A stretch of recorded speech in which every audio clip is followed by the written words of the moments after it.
Hey Joe, how are you? Yeah, mate, I'm really good. How you doing? I'm doing well, Joe. How are you today? Yeah, the weather's nice. I spent the morning on the beach, chilling, having a coffee, and I've been doing press. And man, I'm pretty blown away by the response to this album. So yeah, I'm feeling really good. Fantastic, fantastic, Joe. So, Joe, your second full-length album, A Yeah. Feast of Sorrow, is to be out on August 11th. So, would you Yeah. like to tell me a bit about the songwriting and production behind this new upcoming album? You know what? Like, I think myself and Angus and our previous drummer, like, we like to start writing once that album we've just done is out. Like the EP before, we didn't start writing the first album until the EP was out. You know, some people can just keep writing and writing. I can't do that. Um, but yeah, with this album, we got the first two songs written and it just felt heavier. It felt more intense. The first two songs we wrote are actually the one and two on the album, the first two songs. And once we started doing them, it's great. And then we found who was going to produce and engineer the record. And it was like, we need to just keep on this heavy, intense sound. And we did. We just kept writing heavier and heavier songs. Apart from, the songs are kind of more a shorter length compared to the last album, apart from two songs, which we knew we wanted to have two epic songs, two long songs. And once we had that in mind, honestly, it felt easy to write. But myself and Angus, we'll spend a month writing and then we'll have a month off because I can't keep forcing it. I need to have a shutdown period, just to chill for a bit, and then we start writing again. Then we chill and then start writing again. Got keep your ideas fresh. So it it was easy to write. Yeah, it was good. Fantastic. Fantastic. And was there any kind of concept or a theme that goes behind this album? Yeah. To be fair, it's a lot of it's to do with grief of terminal illness. From the moment you get told to dealing with it in that moment, um, the the moment the person passes, and what happens afterwards. Trying to find that closure, that comfort. You know, them questions you ask after someone who's very close to you passes. So it's still with the whole grief, because you don't just for me, I don't just grieve when someone passes. If it's not sudden, if it's someone dealing with an illness, it's a whole process, and it's to deal with that really.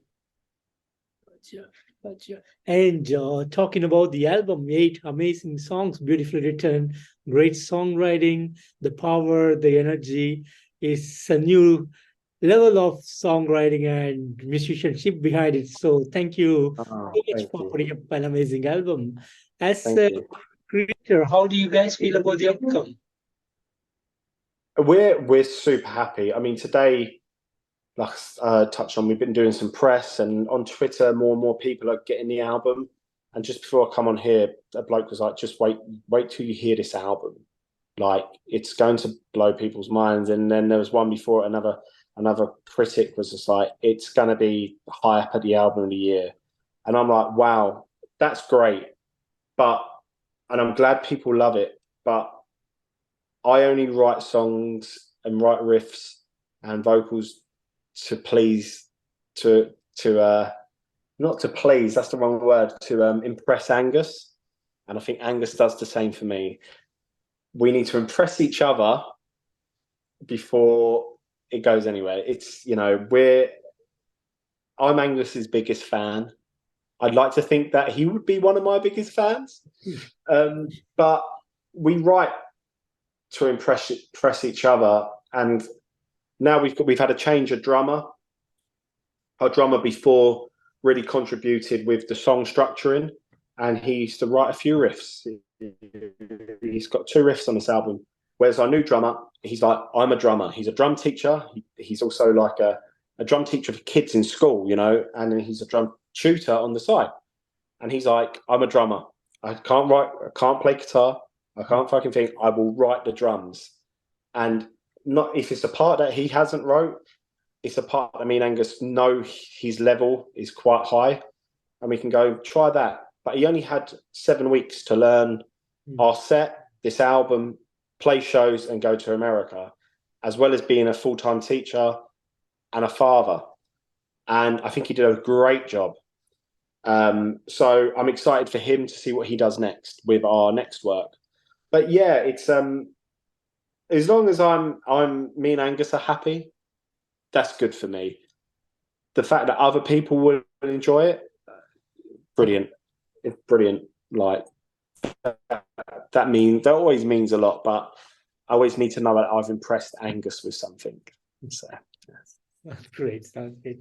And any special plans on the day of the release on August 11th?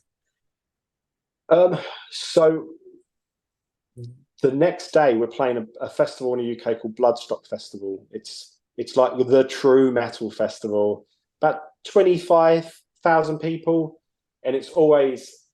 I've got many friends who go. I've got many friends who work as a part of it. We're playing the main stage. I think we're second on. I think that day's headlined by Meshuggah. You got a Bath playing it, and it's a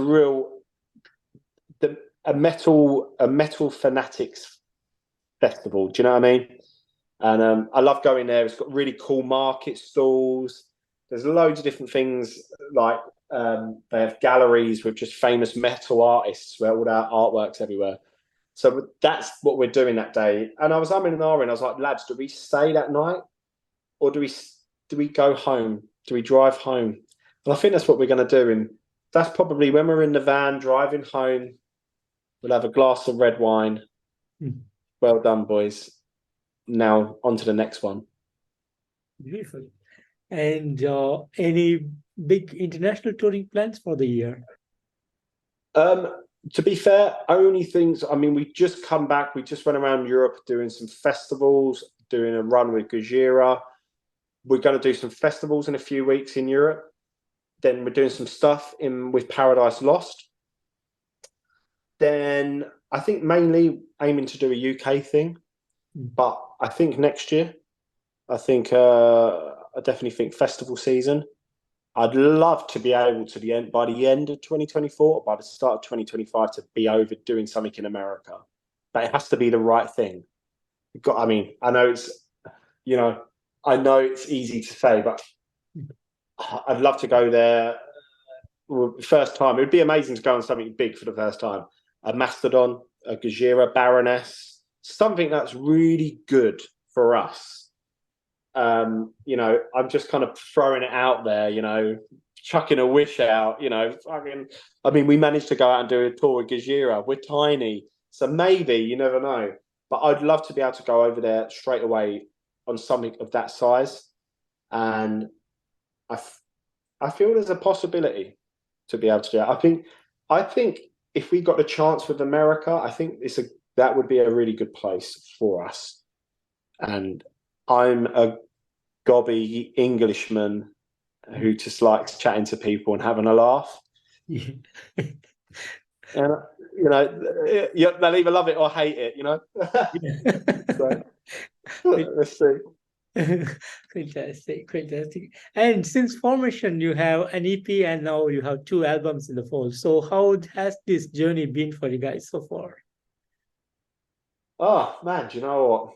It's been the only stressful times have probably been the last year, just because things are getting serious, Whereas the first 4 years, I take a year out because COVID. I can't even honestly remember a year, maybe. We managed to finish writing and recording an album, so there were some perks, but it's been a joy.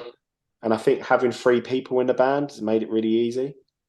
But I get to experience going to these new countries, either to play shows, to record. I get to do it with like my best mate. And I sit there sometimes and I'll be like, we'll be walking along. Our friends come out with us, like on the Gojira run. We took 2 lots of different people, like apart from our sound guy. And just to have some friends come out and do merch or take photos. You don't have to pay anything, just bring your passport. And the second half of the dates, it was like a different vibe. All of a sudden, I feel really bad because all of a sudden the hotels were better, the places we were staying were better, and we got to experience some amazing, beautiful things. And I sit there, there's some great pictures. We're in the Alps, and there's a picture of me and 6 of my mates. And I'm like, fucking hell, I'm not paying to do this. We're getting paid to do this and play our music. And we get to go and see these amazing places. But I've created this with my best mate. Don't get better than that. Yeah. And I know there has been a lot of great moments over the years, but is there something special that you want to share with me today? I think for me, there's been a lot of different ones, and you know, be it certain moments and shows, big festival moments where I'm like, whoa, that was different. That was different. But I think for me and 2 lads from London, very normal, humble lads, you know, to fly over to America, to sit outside in Brooklyn, coffee in hand, and to watch around the corner comes a guy who's wrote some of the greatest metal albums of all time, walks around the corner and he's like, hey guys, let's get working on this record. And that guy you watched and listened to Levant Sauvage and Magma and fucking all the albums, and you get a chance to work with that guy. That was a moment. And it's weird as it sounds, and I haven't said this in anything else. We had a day off, so let's walk into New York City. We're walking through New York, and there's the Brooklyn Bridge. Yeah. Everyone goes over the Brooklyn Bridge. But about 400 yards away, there's Manhattan Bridge. Yeah. Same fucking bridge, but you get to see the Brooklyn Bridge and the skyline. And it was a sunny day. We're walking along, coffee, and we're on Manhattan Bridge, and there's no one. There's no one. And we FaceTime our families, just like, why are we here? How have we done this from playing metal music? And we're walking over, and Angus started to play a score from the film Once Upon a Time in America. Yeah. And we're walking over, and I can just hear this music playing. And I looked at our drummer, and our drummer had like a tear rolling down. I was like, well, fucking turn that off. You know? And like, we were all just emotional because we were in New York City because of metal music, you know. And that was, for me, that was perfect. I could relive that moment. That's a proud moment. Fantastic. Thank you so much for sharing, Joe. And Joe, finally, any message that you have for the fans around the world?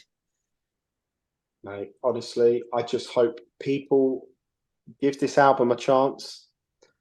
I hope people like it. And honestly, I'd love to be able to get to as many places and play as many different places and learn about as many different places as possible. And that's something that's amazing about doing music, experiencing places I'd never thought I'd be, places I've never even heard of. So yeah, that's one for me. Awesome, Joe. And Joe, I want to thank you so much for giving me today this wonderful opportunity to have you on this interview. And thank you. Thank you so much for putting up an amazing album this year. Thank you so much for the awesomeness. And I hope to see you guys on the road real soon. Oh, mate, fingers crossed, man. Look, thank you very much for having me. Privileged. And thank you. Have a nice evening. Have a nice day. You too. Have a great evening out there. Take care. Bye-bye. Thank you. Bye-bye.